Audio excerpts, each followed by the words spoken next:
Okay, the second trig ratio is cosine, cos for short. Now the ratio for cosine is the adjacent side divided by the hypotenuse side.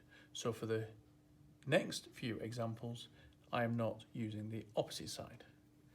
So for future reference, cos of A is equal to the adjacent side divided by the hypotenuse side.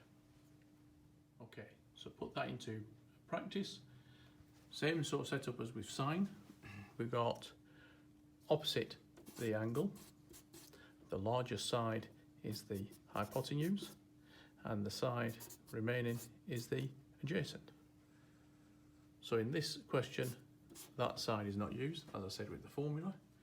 So quoting this ratio, cos angle 31 equals adjacent, which is the letter A, divided by hypotenuse, which is a 10. And as with the sine, I take the divide 10 to the side and it becomes a times 10. And I place that into the calculator, but this time we will use the cos button instead of the sine button.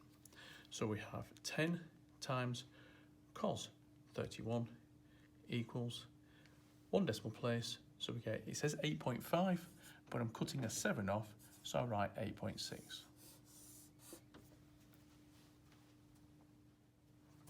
Next one.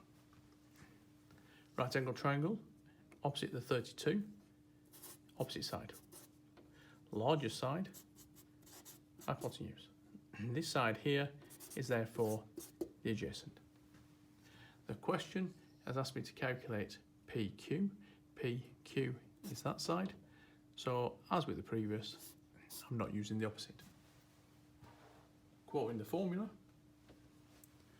we have that cos angle equals the adjacent side, which is PQ, divided by the hypotenuse, which is 52. And as with the previous example, divide becomes times, so we get 52 times cos 32, which we place in the calculator.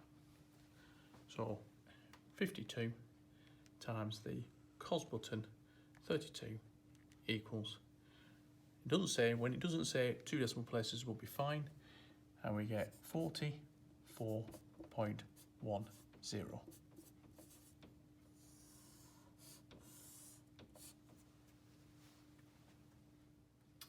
Another example, label up the right angle triangle. So there's the angle, opposite is the opposite side. The largest side is the hypotenuse side, and the remaining side is the adjacent. Once again, we know it's the adjacent, and in the question it says work out the length of xy. Xy is that side. So once again, we're not using the opposite. So once again, formula, cos angle is 59 equals the adjacent side, which is 4.6, divided by the hypotenuse side, which is xy. Now, as I pointed out when we dealt with the sine, when the quantity we want to find is on the denominator, it is a divide. Think about it. That goes across there as a multiply, and then that comes back as a divide. So we can jump to that line. And putting that into the calculator, we have 4.6 divided by cos button 59 equals. Doesn't say, so two decimal places will do. We get 8.9.